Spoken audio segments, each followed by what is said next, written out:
हरे कृष्णा। जय श्री हरि। प्रिय भक्तजनों, जिन भक्तों ने पापाकोंशा एकादशी का व्रत रखा है वे द्वादशी के दिन अपना व्रत खोलेंगे। तो यह द्वादशी का दिन बड़ा ही शुभ और मंगलकारी है। पापाकोंशा एकादशी का व्रत करने से व्यक्ति के जीवन में धन समृद्धि की वृद्धि होती है और जन्म के सभी पाप समाप्त होने के बाद वैकुंठ लोक की प्राप्ति होती है। जितना आवश्यक इस व्रत को विधि पूर्वक करना है, उतना ही आवश्यक व्रत को सही समय पर खोलकर उसका संपूर्ण फल प्राप्त करना है। पापाकोंशा एकादशी का व्रत खोलने के लिए एकादशी तिथि का समाप्त होना आवश्यक है। इस बार पापाकोंशा एकादशी का व्रत 3 अक्टूबर को रखा गया। वही इस दिन 3 अक्टूबर शुक्रवार शाम के समय 6:32 पर एकादशी तिथि समाप्त हो जाएगी और द्वादशी तिथि की शुरुआत हो जाएगी। पापाकोंशा एकादशी व्रत का पारण 4 अक्टूबर शनिवार के दिन सुबह 6:33 से लेकर 8:44 तक किया जाएगा।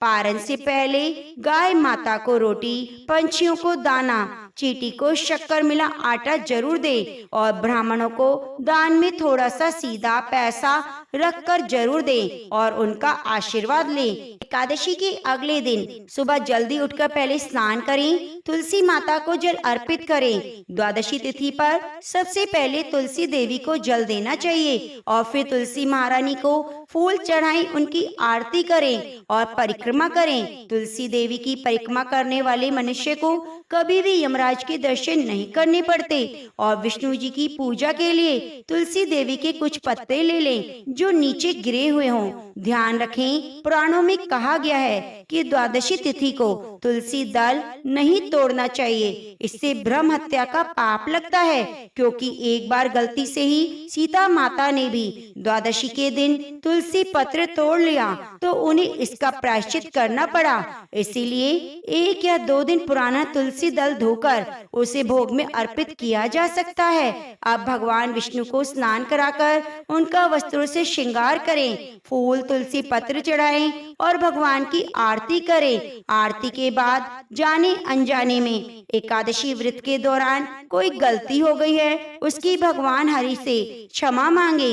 भगवान विष्णु से क्षमा मांगते हुए उनको यह मंत्र बोलना चाहिए, कृष्णाय वासुदेवाय हरे परमात्मने प्रणतः क्लेश नाशाय गोविंदाय नमो नमः। और तुलसी देवी को जल अर्पित करते हुए मंत्र बोले, हरि प्रसाद जननी सुख सौभाग्य वर्धिनी व्याधि व्याधि हरा देवी तुलसी त्वम नमस्तुते।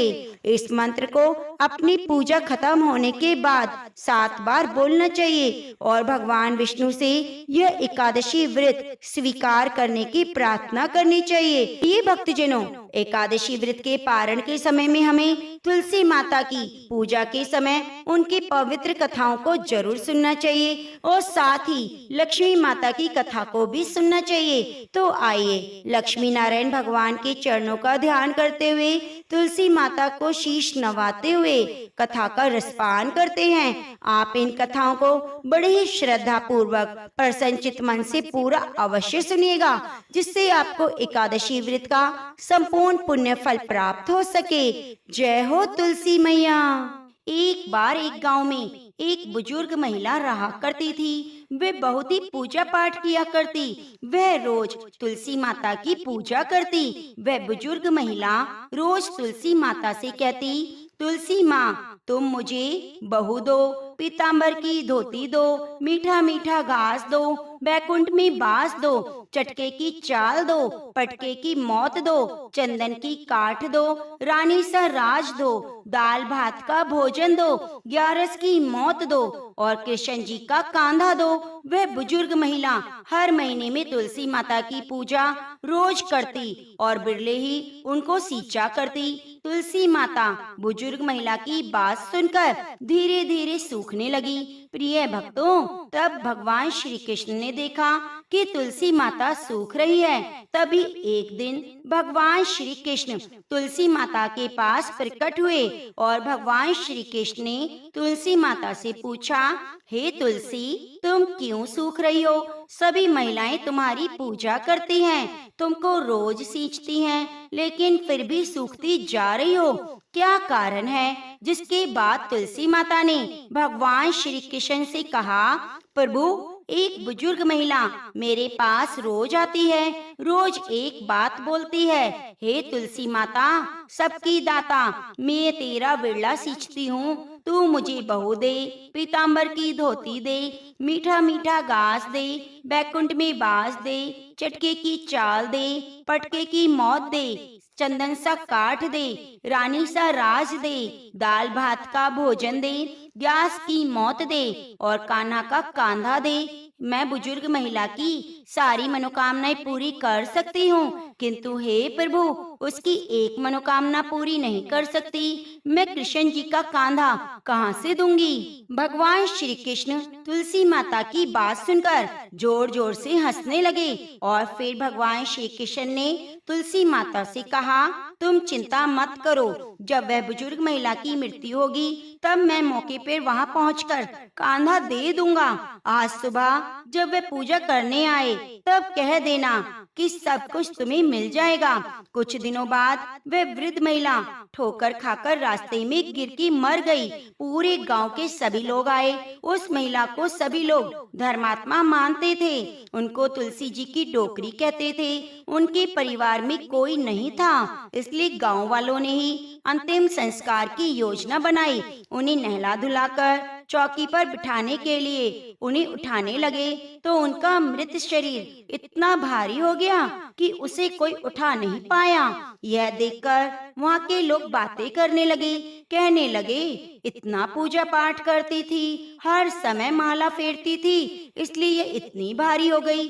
वही पूरे गांव में चर्चा होने लगी, डोकरी माई कोई भक्ति नहीं करती थी, वे छल कपट करती थी। हम जिसे धर्मात्मा समझते थे वे तो पापिन थी, जो किसी से भी उठ नहीं पा रही। यह इसके कर्मों की सजा है। इधर भगवान ने सोचा, मेरे भक्त की तो निंदा हो रही है, इसलिए भगवान ने बूढ़े आदमी का वेश धारण करके वहाँ आए और वहाँ एकत्रित लोगों से पूछने लगे, यहाँ पर इतनी भीड़ क्यों है? जिसे लोग कहने लगे, यह डोकरी माई मर गई है, इतनी पापिन थी कि जिससे यह उठ भी नहीं पा रही। सब लोग उठा उठा कर थक गए।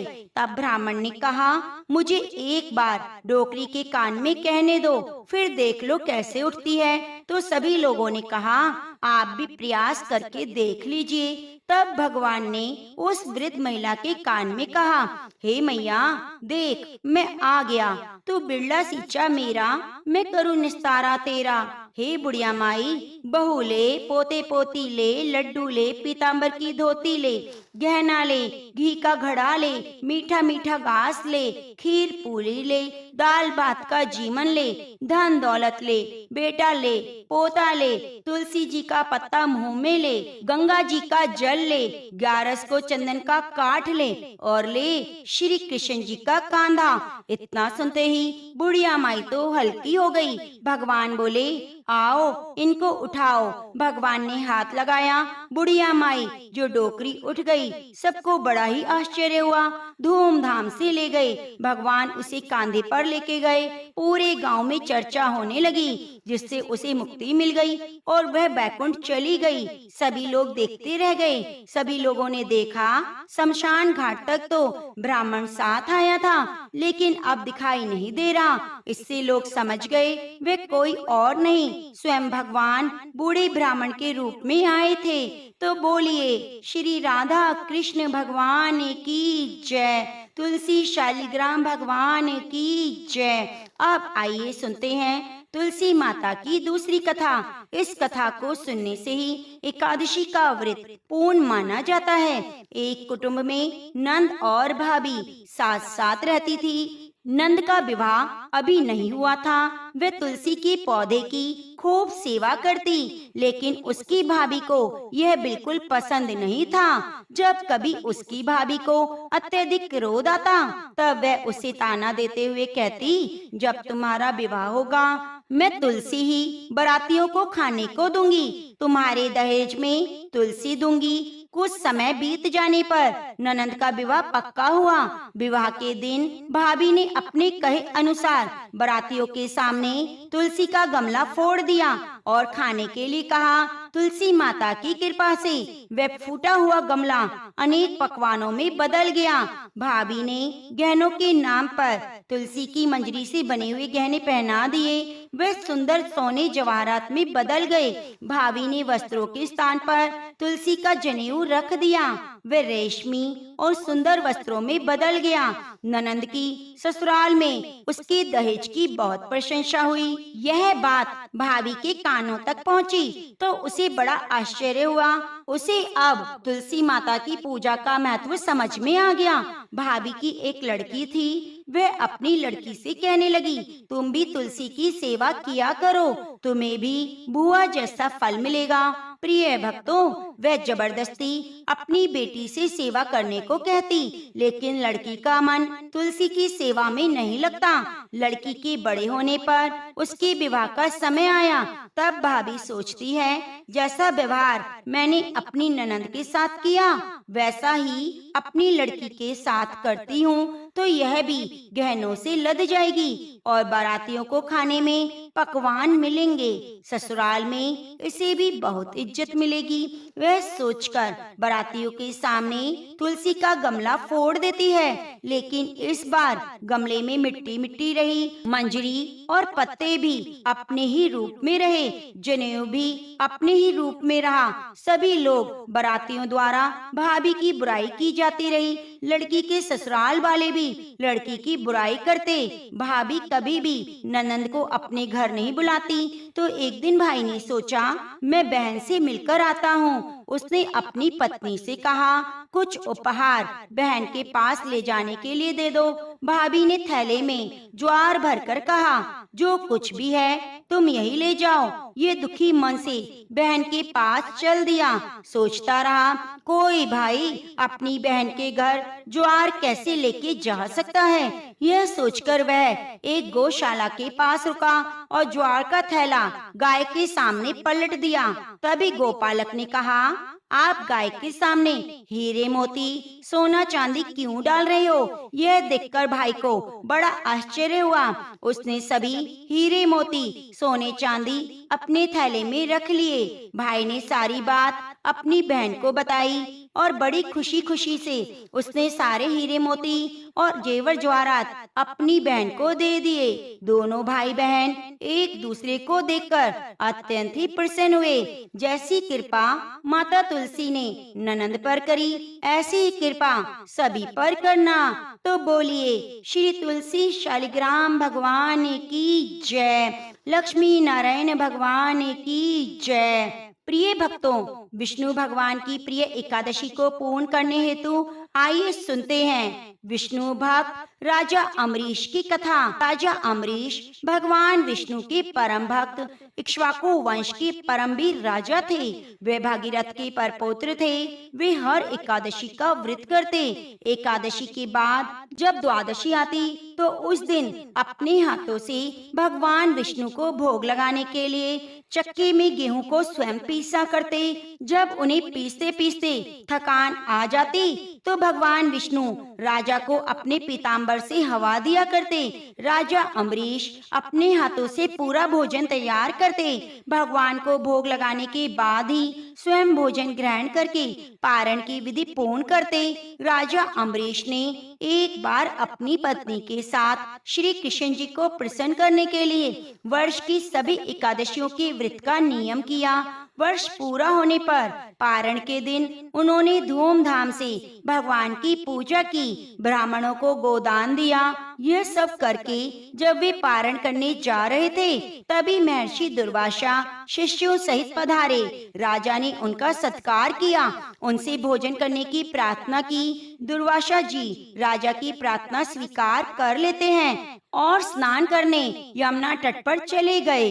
द्वादशी में केवल एक घड़ी शेष थी। द्वादशी केवल कुछ ही क्षणों के लिए थी तो राजा को जल्दी से पारण करना था। द्वादशी में पारण न करने से व्रत भंग होता है। उधर दुर्वासा जी कब आएंगे यह पता नहीं था। अतिथि से पहले भोजन करना अनुचित होता है। ब्राह्मणों से विचार विमर्श करके राजा ने भगवान के चरणों को धोकर उनके जल को ही ग्रहण कर लिया और ऋषि की प्रतीक्षा करने लगे। महर्षि दुर्वासा ने स्नान करके लौटते ही तपोबल से राजा की पारण की बात जान ली और अत्यधिक क्रोधित हुए। मेरे भोजन से पहले इसने पारण क्यों किया? मेरे भोजन करने से पूर्व ही तुमने जल को ग्रहण कर लिया, इसलिए मैं तुम्हें दंड अवश्य दूंगा। उन्होंने मस्तक से एक जटा उखाड़ी और जोर से पृथ्वी पर पटक दिया, जिससे काल अग्नि के समान कृत्या नाम की भयानक राक्षसी निकली। वह राक्षसी तलवार लेकर राजा को मारने दौड़ी। अम्बरीश को तो कृत्या भी भगवान ही दिखाई दी, परंतु भगवान का सुदर्शन चक्र तो भगवान की आज्ञा से पहले ही राजा की रक्षा में नियुक्त था। उसने पलक मारते ही कृत्या को भस्म कर दिया और दुर्वासा जी को दंड देने के लिए दौड़ पड़ा। अपनी कृत्या को नष्ट हुआ देख, विकराल चक्र को अपने ओर आते देख दुर्वासा जी प्राण लेकर भागे। वे दशों दिशाओं में, पर्वतों की गुफाओं में, समुद्रों में, जहाँ तहाँ वे छिपने जाते, चक्र वहीं वहीं उनका पीछा करते करते आ जाता। आकाश पाताल में सब कहीं वे गए। इंद्र आदि लोकपाल तो उन्हें क्या शरण देते। स्वयं ब्रह्मा जी और शंकर जी ने भी आश्रय नहीं दिया। दया करके भगवान शिव ने उनको भगवान श्री हरि के पास जाने को कहा। अंत में वे बैकुंठ गए, भगवान विष्णु के चरणों में गिर पड़े। दुर्वासा जी ने कहा, प्रभु, आपका नाम लेने से नर की जीव नरक से छूट जाते हैं, अतः आप मेरी रक्षा कीजिए। प्रभु, मैंने आपके प्रभाव को ना जानकर आपके भक्त का अपराध किया है, इसलिए आप मुझे क्षमा करें। इस पर भगवान विष्णु ने कहा, हे ऋषि श्रेष्ठ, मेरी छाती पर स्वयं भृगु जी ने लात मारी, मैंने वह सहन कर लिया, परंतु जो मेरे भक्तों का निरादर करता है उन्हें मैं मारने के लिए दौड़ता हूँ। उनका तनिक भी अहित होता है तो मैं उनके अपराध को क्षमा नहीं कर सकता।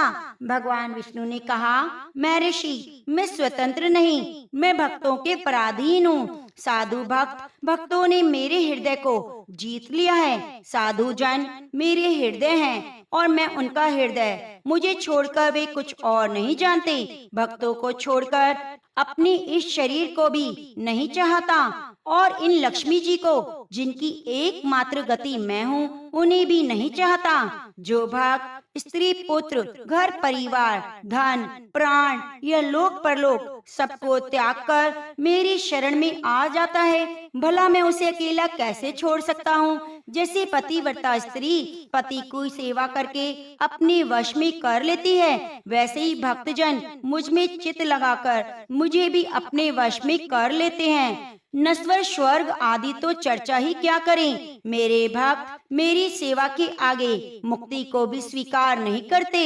ऐसे भक्तों की मैं सर्वथा अधीन हूँ। ऋषिवर, आप उस महाभाग राजा के पास जाइए, वही आपको क्षमा करेगा, शांति देगा। प्रिय भक्तों, इधर राजा अम्बरीश बहुत चिंतित थे। उन्हें लगता था कि मेरे कारण दुर्वासा जी को मृत्यु भय से भ्रष्ट होकर भूखे ही भागना पड़ा। ऐसी अवस्था में मेरे लिए भोजन करना कदापि उचित नहीं। अतः वे केवल जल पीकर ऋषि के लौटने की पूरे 1 वर्ष तक प्रतीक्षा करते रहे। 1 वर्ष के बाद दुर्वासा जी जैसे भागे थे वैसे ही भयभीत दौड़ते हुए आए और राजा के पैर पकड़ लिए। ब्राह्मण के द्वारा पैर पकड़े जाने से राजा को बड़ा संकोच हुआ। उन्होंने स्तुति करके सुदर्शन चक्र को शांत किया। महर्षि दुर्वासा मृत्यु के भय से छूटे। सुदर्शन का अत्यंत ताप जो उन्हें जला रहा था शांत हुआ और दुर्वासा ऋषि प्रसन्न होकर कहने लगे, आज मैंने भगवान के दास का महत्व देखा। राजन, मैंने तुम्हारा इतना अपराध किया पर तुमने मेरा कल्याण किया। जिस प्रभु का नाम लेने से जीव सभी पापों से छूट जाता है, उन तीर्थ पाद श्री हरि के भक्तों के लिए कुछ भी कार्य शेष नहीं रह जाता। राजन, तुम बड़े दयालु हो। मेरा अपराध ना देकर तुमने मेरे प्राण की रक्षा की। प्रिय भक्तों, राजा अम्बरीश के मन में ऋषि के वाक्यों से कोई अभिमान नहीं आया। उन्होंने भगवान की कृपा समझी। महर्षि के चरणों में प्रणाम करके बड़े आदर से राजा ने उन्हें भोजन कराया। उनके भोजन करके चले जाने पर 1 वर्ष बाद उन्होंने वह पवित्र अन्न प्रसाद रूप में लिया। बहुत काल तक परमात्मा में मन लगाकर राजा पालन करने के बाद राजा अम्बरीश ने अपने पुत्र को राज्य सौंपा और भगवान वासुदेव में मन लगाकर वन में चले गए। वहाँ भजन और तप करते हुए उन्होंने भगवान को प्राप्त किया और अंतिम में विष्णु धाम को गए। जो भक्त एकादशी का व्रत करते हैं और द्वादशी के दिन पारण कथा को सुनते हैं, उनका सर्वथा उद्धार होता है। तो एक बार प्रेम से बोलिए, ओम नमो नारायणा।